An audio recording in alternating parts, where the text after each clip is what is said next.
Bali ito mga karos, magandang araw po sa ating lahat. Ito, welcome back po muli dito sa aming channel. Bali araw nga po pala ng Miyerkules ngayon. Bali April 16. So another day and another house improvement. Ngayong araw po ng April 16. So ito nga mga house, ito yung huling araw po natin. Ngayong linggo, pa third week tayo ng April 2025. So malapit na po yung bakasyon dahil mag-Holy Week.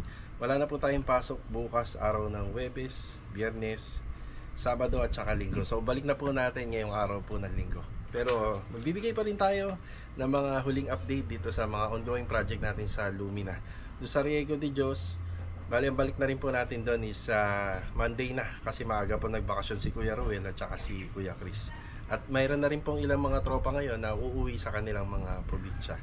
Samahan niyo po muli kami ngayong araw po ng Miyerkules. Enjoy watching po. Let's go. Tara. Ang oras po natin ngayon ay 1:00. Yan, April 16, Wednesday. Kanina nandito si Master Jojo, then half day na lang po siya dahil uuwi po sila ng Bulacan.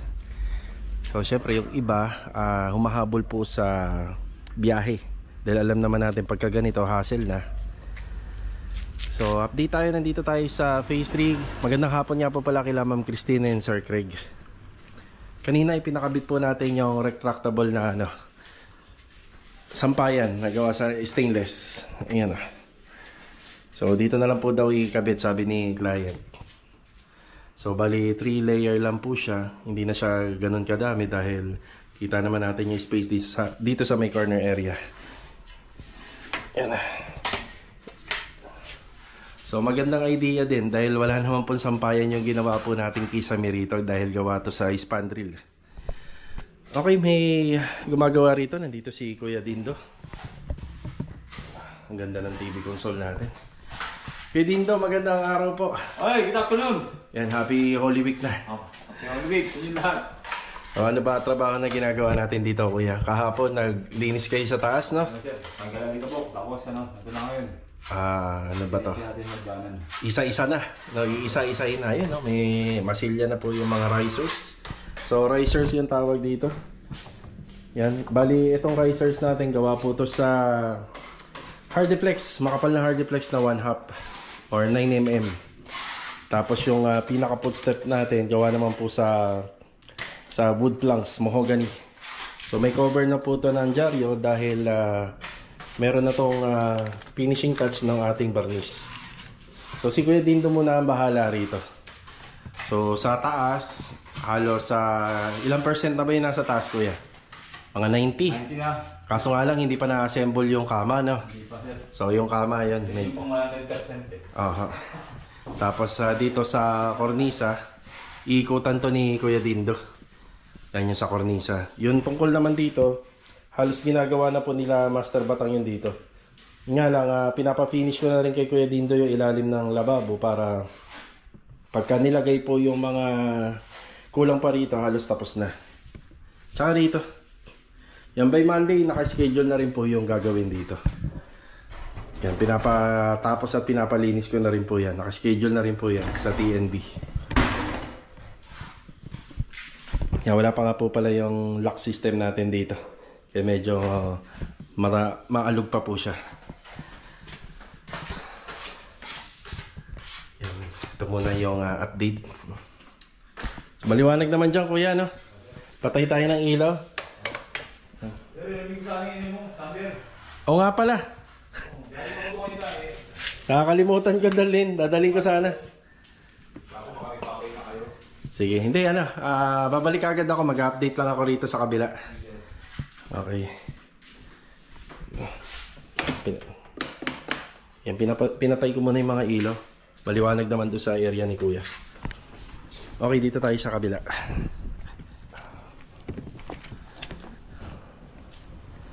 Yeah, Philip, good afternoon. Ano ba ginagawa natin dyan? Ito, papray lang na. Ayun, So, yung naman nito, Kuya Philip, di ba, hanggang primer lang naman to, di ba? Yung natin dito, top coat. Kasi latex paint lang naman po yung finish. Yan, yan sa ayos ba yan? Hindi, yan, kita mo naman, Ayan, yan, sige. Oh, nakabukas na naman to. Kaya patay natin. Baka mamaya maghapon na nakabukas kasi yan. Sino kasama mo rito kaya? Rigor po. Kaya Rigor. So dito wala na tayong masabi. Hanggang ano na to eh, linis na lang. Kaya Rigor, good afternoon po. Good afternoon po, sir. Good afternoon. Ano ba ang ginagawa natin dyan? Kahapon nagpa-polytap ka dyan eh na? Sa sanding. Ngayon hulaan ko. Pulbos yan ah. Patching compound na may Acritex. Hindi. Ano, Sir Lacquer Primer. Pacer po. Surfacer. Ayan ah. Baka paubos na yung surfacer mo. Meron pa dyan, boss. Meron pa pala tayong isang galon. Oh, yun nga. Iniwan ko. Iniwan ko dyan eh. Lagi akong may pondong isa. So, mabusisi. Kuya, baka may mga makikita kang siwang. Diretsuhin mo na. Damay mo na lahat. Yung sa... Lahat ng may siwang. Ito. Yan. Wala pa yan. Wala pa yan. Okay. Tuloy na ako. Ayan, para mabawas-bawasan yung mga tinuturo ko. Yan diba? Yan. Yan, bali. Ito yung isa sa... Diretso na ito. Pag ito, primer, tapos... lahat na. Mag-aalikabok pa naman sila rito, kuya eh. Pero pag ito naman kasi natapos makinis na, pahid-pahid na lang na. Yan o, mag-aalikabok pa, gawa ng papadali natin yan. So hindi ko pa po muna pala pinabubutasan. Hintayin ko muna to si Kuya Rigor.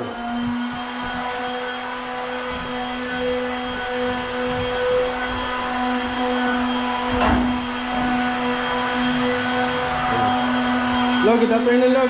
Good afternoon. Louie, good afternoon.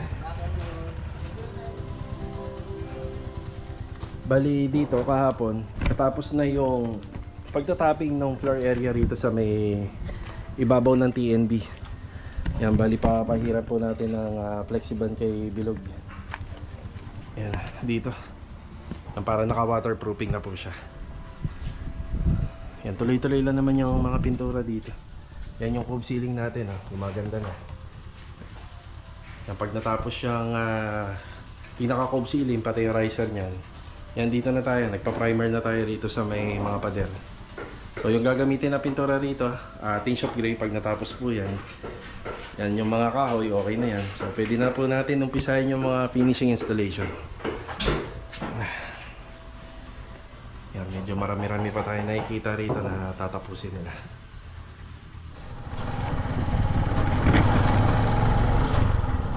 Punta na tayo sa phase 6.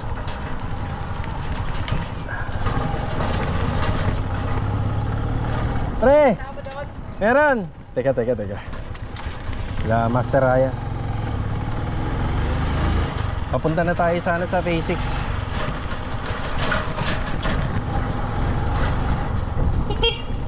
Pre, yan ba yung cabinet sa kusina? Hindi, yan, sa ano pala, sa CR. Sige, good na.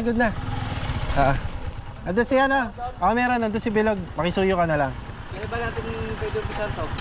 Sa Lunes na. Lunes na, no? Sa Lunes. Oo, kasi wala na ipasok bukas eh. Sige ha. Ito lang naman yan, latag na lang yan, kapinto na lang yan. Mga line. Ready na pati yung mga pinto dyan sa ano? Sa baba. Ay, mahaba. Okay, sige pre, thank you. Magkakabit sila nung cabinet basin dun sa may unit ni Sir Ernie. Okay, papunta na tayo ng phase 6 ngayon para makapagbigay ng update. Let's go, tara. Nandito na tayo sa phase 6. Yan na. Grabe, intindi ng init. Okay, dito gumagawa si Louie. Yan na. Medyo maluwag na po rito. Ang pinaasikaso ko po rito kanina, bali mapapansin nyo, wala na yung mga kalat namin dito, mga panambak. Ito nga po pala ay buhangin na lang. Isinako na po namin. Wala na rin dito. Para malinis tayo ngayong Holy Week. Itong mga hard-flex board na to, magagamit pa natin yan sa mga susunod na project, mga pinagbaklasan. So dito, malinis na rin. By Monday, baka bilhin ko na po yung tiles para rito. Yan, kung may open na sa Sunday na mga tile center, so bibilhin na po natin. So ito yung susunod natin paggagawa sa ibang tropa.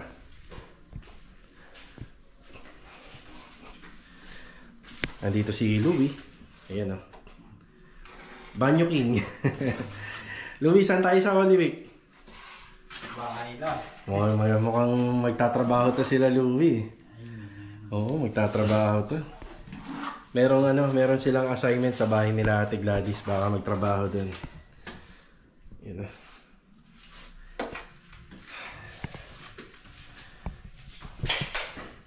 Yung mga kornisa natin. Yung iba dito sa ibang project na. Yun na. Yun na. Ito yung gawa natin na naka-tiles. Oh. Tibay po yan, matibay. Yan, naka-tiles.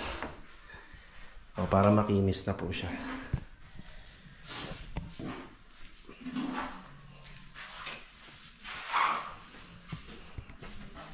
Ngayon, upload natin dito kahapon. Another blessing, another na assignment para sa unit na to. So, halos itong unit na to, halos sa full renovation na rin. Ang wala lang po rito, yung TV console dito. Yun lang ang wala. Yan, maganda sana rito, may tambol. So, may tambol siya. So, pwede rin naman na medyo minimalist na lang. So, ganyan na lang, ibabaon na lang yung wire para po dun sa mga outlets. Tapos magpapagawa yata si client kila Master Batang ng cabinet. Tapos kung gusto magkaroon ng bar counter dito ni client, ang offer ko sana sa kanya yung gawa na sa aluminum. Yan, aluminum na. Tapos yung ibabaw ita-tiles na lang natin. Yan, kapag natapos yung overall paint sa phase 3 at saka dun sa project natin sa phase 4, meron pa tayong isa dyan. Dito na ang kasunod. Yan, pwede na tayo magpa-overall paint dito. Malaki-laki trabaho rin to. Kasi merong ilang part dito na naka hard-deflex board kagaya nito at saka yan. Pero bonus na kung naka PVC panel. Magastos nga lang yan, pero tingnan nyo, less trabaho na. Hindi na ganun katrabaho. Diba? Ito muna yung update natin dito. Mas minamabuti ko na bago po magbakasyon, gusto ko yung area maayos para wala tayong masyadong inaalala. Yung mga gamit na grinder, barena, welding machine, kung ano man meron kaming power tools na may iwan sa site, lahat po yan ipo-pull out natin. So para sa sa linggo, may panahon pa ako para i-inventory ang lahat at para malaman po natin kung may sira. So para may paayos kagad natin. So lahat to, yan, kukolektahin natin yan ngayong uwian.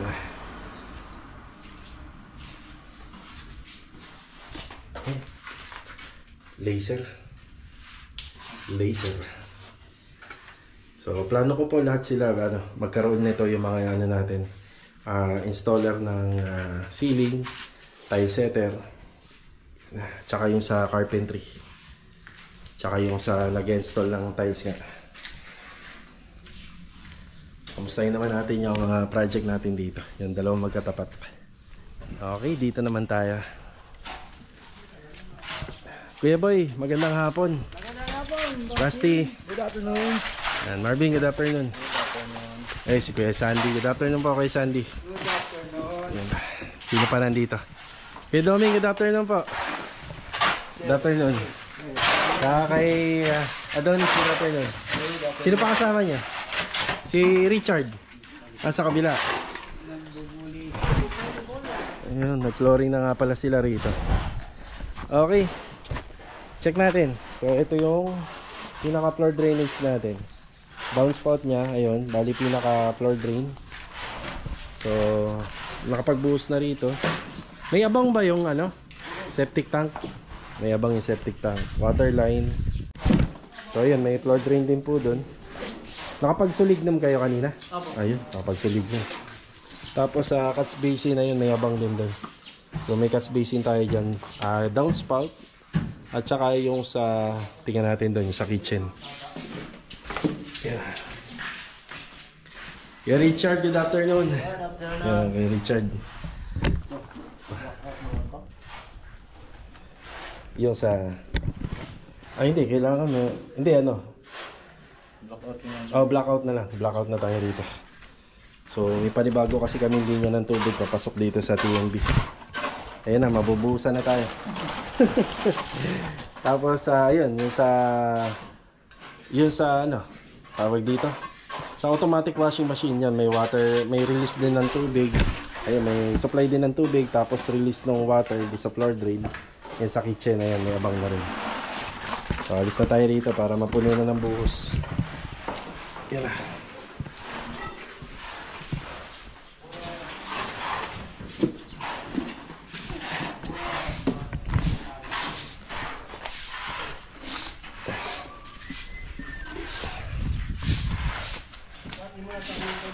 Tingin namin. Sa ito meron pa. Dito na lang. Meron pa yun. Konti pa. Nagbubuhos na sila rito. Yung nagawa naman dito sa kabila, ayan na yung ating hamba ng pintuan. Nandito na. Plastering kulang pa. Papakompleto pa natin yan. Tsaka dito sa poste. Dito naman ang gusto kong mangyari rito, itong mga kahoy sana i-pull out muna dun sa kabila. Pero wala pa naman yung may-ari nito kasi wala naman sign ng tubig at kuryente, wala rin naka-install. So Holy Week naman, panigurado bakasyon naman, siguro ito hintayin ko na lang na matapos itong unit kasi lahat naman niya magagamit dito sa kabila. Kaya inuna nila yung pagpo-flooring para magagamit na rin natin itong lupa. Itong flooring na to para magagamit naman po natin yung floor area kapag magpe-prepare na tayo doon sa kabila. Tapos dito, pinalagyan na natin ng hollow blocks. At saka ito, pinaikutan na natin ng buhangin. So may daanan pa naman dito. Hindi naman po hindi naman totally dinadaanan to palagi. So yung mga nakatira lang yung dumadaan dito. Hindi na po kasi natin pwede maging stockpile yan yung area na yan. Tsaka may floor drain tayo rito. Tapos ito, magpapa-segregate lang tayo mamaya. Yun lang yung gagawin dito. Saan ko kuya? Dito na lang paano? Pag ganun. Oo, mahaba yan kasi 7 meters ito Diyan na lang Pagka naubos to, ito yung mga bakal na to, ipapano na rin po natin to, ipapapasok natin, baka doon na lang muna. So hindi pa natin kasi ito pwedeng ipasok dyan sa loob dahil kakabuhos lang ng flooring, malambot pa. Doon naman po sa loob yung tiles, baka magasgasan. So iiwan po natin to na medyo maluwag. Wala bang laman to? Meron. Naku, mabigat to. Hindi, dyan sana. Iano sana natin dyan para maluwag dito. Hindi tayo ma-complain. Hindi tayo ma-reklama. Pwede na siguro natin pakolekta yung gamit. Lahat ng power tools. Pakolekta na natin. Yan na. Yan na lang. Binubuli na lang yung flooring. Kay Sandy, pag uwi papatayin yung mga metro ng tubig. Ibababa lahat. Ibababa natin lahat ng metro ng tubig. Siya nga pala, dagdag ko lang, itong sa meter base, nandito yan nung nakita nyo. Yung nilipat namin dito. Yung contractor po nung bahay na to, kinausap natin na nilipat na lang po namin yung downspout nila pababa. Kaya baka dun sa mga nakakapanood, nagtataka bakit napunta dyan yung sa meter base, ay nilipat po namin. Tapos yung enterada nito, nakapasok na po papunta rito. Matalis din ba to?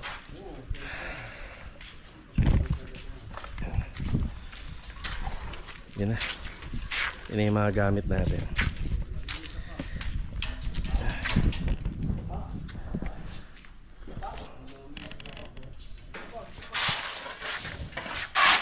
Pinapa-abante po natin ito dito para hindi masyado nakaharang.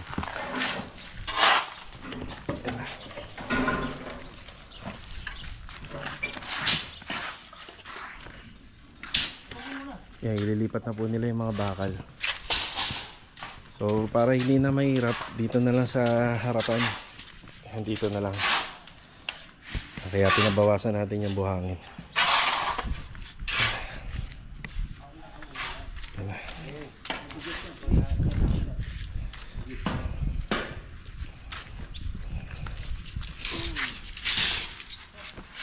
Ayan, okay na po.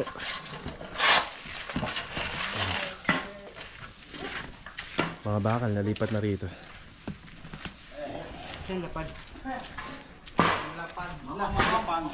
Diba?